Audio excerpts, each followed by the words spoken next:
Hi, folks. This is Mark by Mark A. Foster, Ph.D. for the Maoist-Third Worldist Collective.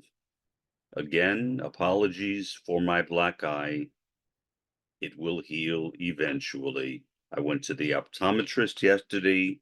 There was no damage from falling, so everything will be all right. I'm sorry. I know it looks bad.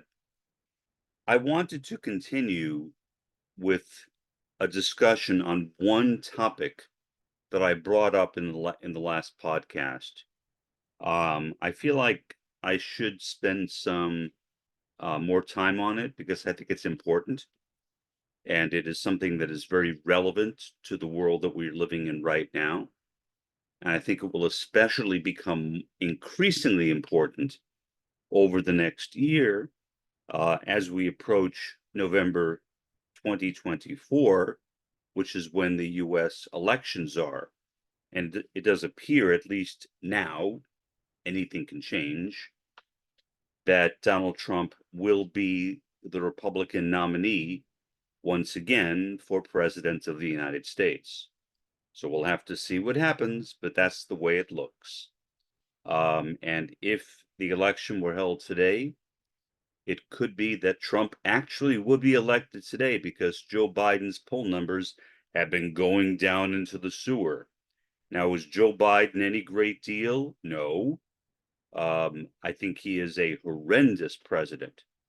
I would even go so far as to say he is one of the worst presidents of my lifetime, especially in his complicity in the Israeli war against Gaza. But Trump is a different story. Trump is I think, a true fascist, a true fascist. And I would put him in the same category as, without mentioning any names, many of the fascists of the 20th century. That is not to say that he is comparable to them. Each person is unique, and to compare one person with another is not only unfair to that person, but it's also unfair to society because it gives us a kind of warped vision of the way in which things work. History does not repeat itself, and so Trump is not Hitler. Trump is not Mussolini. Trump is not Franco, etc., etc., etc. Trump is Trump, and he should not be confused with anyone else. He should simply be seen as one person who is participating in the collapse of the capitalist world system. What interests me as a sociologist about Donald Trump is the MAGA movement. Now, Trump did not himself directly start MAGA, Make America Great Again, but the MAGA movement was certainly inspired by him, and Trump has embraced it. Um, I don't think there's any doubt about that. You watch the way in which he behaves. He greets people with MAGA hats very gleefully. Um, he certainly himself is a part of the MAGA movement, or at least he portrays himself as such. So here's the problem, the major problem, in my opinion, with the MAGA movement. There are many other problems as well. Here you have in MAGA primarily workers, primarily members of the working class. But they are members of the working class who are not in the proletariat. In other words, they are not class conscious. In fact, if anything, they are anti-communist, anti-socialist, anti-leftist, even anti-progressive. Not that I really care much about progressivism, but that shows the extent to which they have literally bought into the MAGA ideology. The 1/6 insurrection, which occurred, was an example of the extent to which so many people have been captivated by MAGA. The fact that Trump is leading in the Republican nomination process, in spite of the fact that he has not participated in a single one of the Republican debates, shows the power of both Trump and of MAGA. So, what does MAGA tell us about the United States, and also about why it is that the United States, along, I think, with other first world countries, will not be a part of at least the first stage of revolution? I tried to debunk in my previous video the idea that the first world will never be involved in revolution. Obviously, we have no way of knowing that. The future is something which is left to be told. We cannot predict the future. We are not prophets, and we have no way of knowing what will happen even tomorrow, even tonight, even a minute from now. But what MAGA tells us is that the working class in the United States, for a variety of historical reasons, most of them, I think, relate to the kind of alienation that capitalism has produced in the working class in the United States. And the United States is certainly the center of global capitalism. And so that kind of alienation has resulted in people supporting, of all things, a capitalist, which on the surface would seem to be contradictory. And even when I penetrate beneath the surface, it seems contradictory. It's hard to make sense out of it. Why would workers alienated by capitalism support somebody who is a capitalist? Of course, Trump claims to be a billionaire, $10 billion, whatever he says at the moment. That is doubtful. He might not even be a billionaire, but he certainly is at the very least a multimillionaire. He's a very wealthy man. I am a multimillionaire, and I'm sure I don't have anywhere near the amounts of money that Trump has. I certainly could not afford to live in Mar-a-Lago. I could not afford to buy the kind of plane that Trump has. I could not afford to do any of the things that Trump does on a regular basis. So I am nowhere near the level of wealth that Trump possesses. And yet Trump seems to have captivated people that might be called rednecks. Now, I want to explain that term. I spent 17 years living in the Deep South, Georgia twice, and Mississippi once. In the Deep South, the term redneck is not a pejorative. It is not an insult.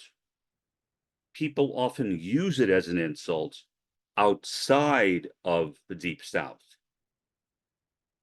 But in the South, no. People who are rednecks identify with being rednecks. They call themselves rednecks. The origin of redneck, which I assume many of you know, comes from the fact that these white men worked in the cotton fields alongside of black slaves, and as a result of being out in the sun for so long, the backs of their necks would presumably become sunburned. And so they became known as the rednecks. That is the apparent origin of the term. The only thing that the rednecks had that the black slaves did not have was their white skin color, which after the emancipation, after the beginning of Reconstruction in the South, those rednecks, through agencies like the Ku Klux Klan, the KKK, used as a way of attempting to control those blacks, those black slaves. That is not always true today. Many rednecks today are not necessarily focused on bigotry against blacks. Some are, but not all. But rednecks in general in the South are into hunting, fishing, camping, in some cases, riding motorcycles. Many of them live in trailer parks, hence the disparaging name for rednecks, trailer trash, a term I would not use as an insult. I will use it as an explanation, but I certainly would never call anybody that. But that is a name which is sometimes applied to rednecks because of the fact that so many of them do live in trailers. That's what they can afford. If you know anything about trailers, trailers depreciate, unlike brick or concrete homes, which appreciate in value. Trailers go the other way. So the older a trailer is, the less value it has, and that's understandable. Trailers tend to disintegrate over time. They're worth less money. Eventually, trailers reach a point where they really become uninhabitable. They need to be disposed of. I've seen that happen to trailers. I have a good friend who lived in a trailer. When I lived in Georgia 35 years ago, his trailer was in really good shape and his home was very nice. He tells me that now it's an entirely different story. His trailer, he says, is horrible. It's almost an impossible place to live in.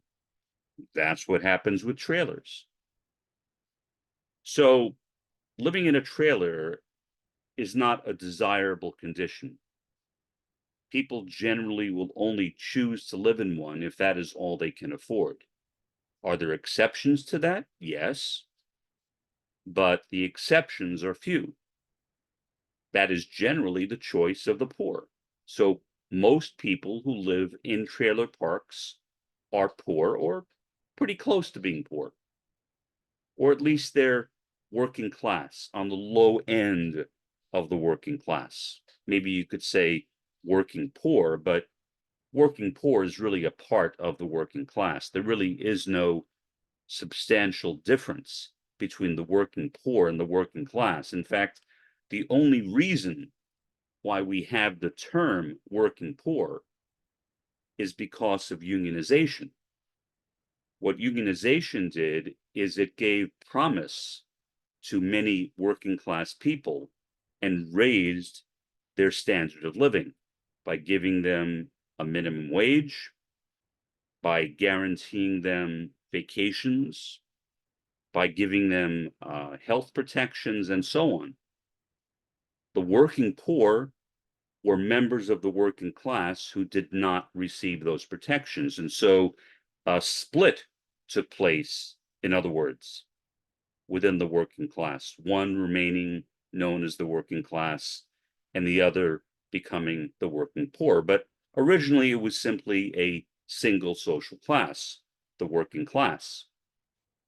The question that I ask is, why are so few working class people in the United States proletarians? To put it another way, why are so few working class people in the United States class conscious? Why do so few working class people in the United States have conscientization, as Paulo Freire called it? The answer, I think, is very complex. But again, I think it comes down to the fact that many working class people have become so alienated from capitalism that the alienation has reached a degree where literally their lives have been destroyed. They themselves have in effect been destroyed by capitalism. So capitalism has turned them into basket cases. As we saw in the 1/6 insurrection, people who believed Trump's lies showing up in Washington, D.C., and then at the Capitol building, invading the Capitol building. It was the first successful invasion of the Capitol in American history. It was the first time that a Confederate flag, and there have been a number of different Confederate flags, had been brought into the Capitol building. So it was a truly historic moment. Historic in a rather negative sense, but historic nonetheless. And so, what are those people? What is MAGA? What is the Make America Great Again movement? The movement inspired by Donald Trump. If it is not proletarian or class conscious, it is lumpen proletarian, meaning they lack class consciousness and a class conscience. The fact that they support a capitalist, Donald Trump, I think is one of the major evidences for that. I can't imagine a proletarian supporting a capitalist, especially one that is as overt about his wealth as Donald Trump. Now, whether he really has that amount of wealth, I think is doubtful. But the fact that he talks about it so much, no class-conscious person would be drawn to that. So the working class in the United States is largely deprived of class consciousness and a class conscience, meaning a moral compass based on their class. They simply don't have it. Instead, they support capitalism, and they oppose communism, and they oppose socialism, and they even oppose progressivism, which is not even the real left. That shows how far they have drifted to the right, how far they have drifted away from what should be, in my opinion, their moral center, namely revolution. The idea of preparing for a revolution, developing a revolutionary consciousness, which would enable them to prepare for that revolution. That's not happening. And so when I said in the previous video that there is no evidence that the working class in the United States is ready for a revolution, that is what I meant. Instead, the working class has largely, and there are exceptions, of course, there are some working class people who are communists, but they're few and far between. The working class, for the most part, supports capitalism, not communism.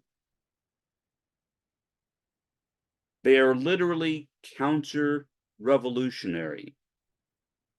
They are working against their own class interests without even knowing it.